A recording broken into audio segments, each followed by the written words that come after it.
ரெண்டாவது நீங்கள் இப்போ இங்கே நடிச்சிட்டு இருக்கிறவங்க வந்து பாலிடிக்ஸ் பண்ண பிறகு பாலிடிக்ஸில் போய் நடிக்காதீங்க. ஆமாம், அங்கே உண்மையாக இருந்தால் அது நல்லாயிருக்கும். வேறு என்ன கன்ஃபியூஸ் பண்ணிக்கிறாங்களா? ஆமாம், கன்ஃபியூஸ் பண்ணக்கூடாது.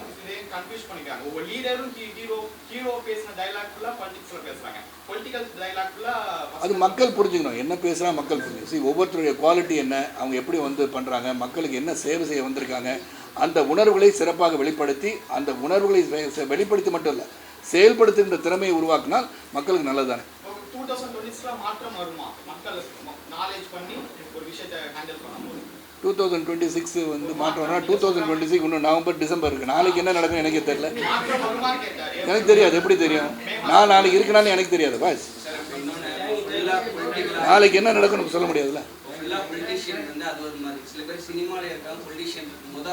சரத்குமார் சார், நீங்கள் பாலிடிக்ஸ் இருக்கீங்க, சினிமாவுக்கு என்ன கேளுங்க.